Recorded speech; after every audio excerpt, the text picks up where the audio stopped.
What League of Denial is about the invisible disease attacking the brains of football players. According to the scientists we talked to, the cumulative effect of maybe as many as 1,500 hits a year, likelihood that your brain has a lot of damage done to it is very high. I was diagnosed 2 years after I left football with post-concussion syndrome.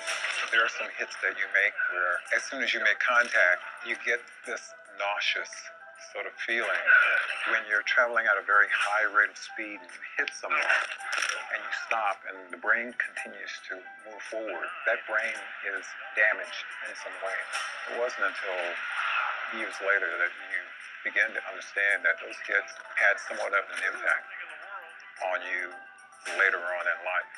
We're finding a record of suspicious scientific papers published by the NFL's own hand-picked doctors. Lots of other efforts to continue to claim that they're going to test it, study it, but no results ever come out. There's a real crisis for football in America.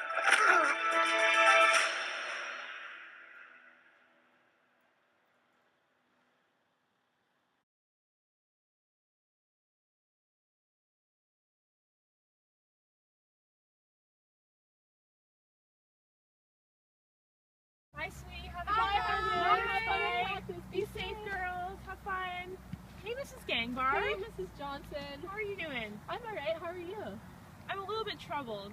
Why? Have you seen that documentary on concussions in the NFL? I haven't. It's really got me concerned for the safety of our children. How many of you have had a concussion before the age of 18? What do you know about the lasting effects of concussions in children? Did you know that the long-term effects of concussion are reduced information processing, impaired executive function, and poor attention span? I did, and I also learned that the secondary effects of concussion include impact on education and social skills, ability to acquire new knowledge, and the ability to focus on schoolwork. I really wish our coaches would make concussion prevention a priority. Me too. Hard hits out there, guys. Come on, let's do this. Nice hit, Kaylee. Come on, get up. We have playoffs in a week. That's nothing. Her head. To the doctor's office.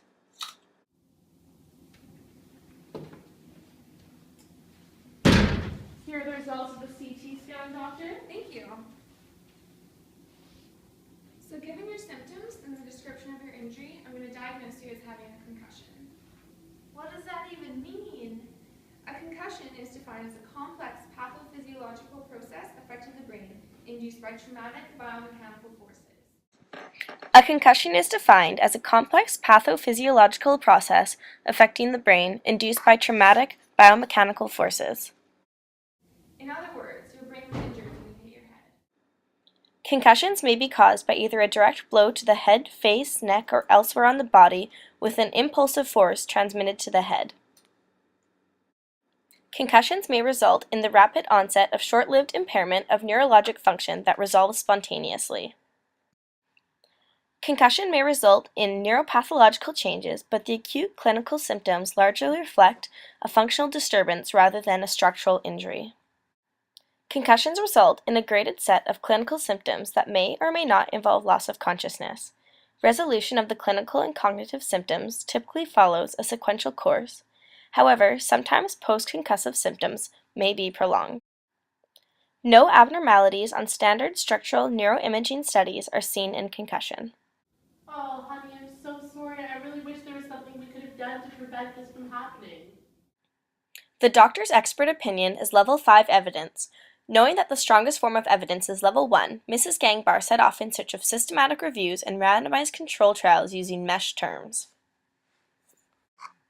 Which of the following are effective concussion prevention strategies in children's sports? Answer: all of the above. Hi, Mrs. Gangbar. I'm reading an excellent article about the prevention of concussions in children. It suggests 4 areas to consider when creating a concussion prevention program. Number 1, protective equipment, including mouthguards and helmets. Number 2, rule changes. Number 3, education programs for parents and coaches. And finally, risk compensation. Hopefully that's informative for you. Have a good night. Bye. Incorporating prevention strategies into children's sports. Protective equipment. Okay guys, water break's over. Do you have your helmets on properly and mouth guards in? Alright team, let's go! Proper equipment is really important for concussion prevention. Rule changes. Thanks for coming in today, everyone. Does anyone have any opening thoughts? Yes, I think we should discuss some of the changes in the rules of the game to help us prevent concussions. For starters, players should immediately stop if there is any indication of a potential head injury. Anything else? Yes, I think we should implement consequences to players who do not abide by the safety rules, and I also think we should implement mandatory field checks and safety equipment checks before every practice and game. Excellent. We should also ensure that effective off-field medical assessment occurs before the child can return to play. Good work today, team. We'll get these rules in place as soon as possible so we can prevent further concussions. Education programs. Go Kaylee! Go Maggie, you can do it! So that documentary I watched was really eye-opening. Maybe we should host a concussion awareness and education evening at my house so that parents and coaches and players can learn the risks of concussions in children.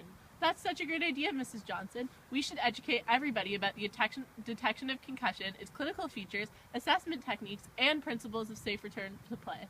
Perfect. So my house tonight at 7? That sounds great. I'll start calling all the parents and coaches. Sounds good. Education night. Hi, Coach Parno. Hi, Mrs. Gengar. Thanks for coming to our first concussion awareness and prevention education movie night. Thank you so much for having this. It's really great to get this information. Yeah, this is really going to make a big impact in the future of our children. Our children are the future. Risk compensation. I just got this new padding under my helmet. I can hit anything. Yeah, look, I got one too. Oh, yeah. Honey, no! At a recent parent and coach information session, we learned about a concept called risk compensation.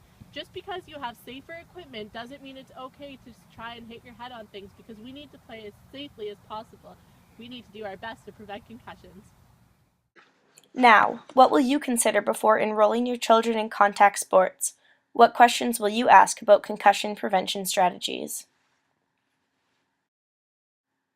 Risks of concussions are different in children than adults, and therefore need to be treated as such.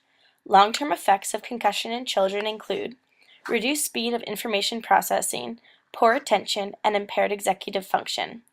Secondary effects of concussions, such as the impact on educational and social skills, as well as the ability to acquire new knowledge and the ability to focus on schoolwork.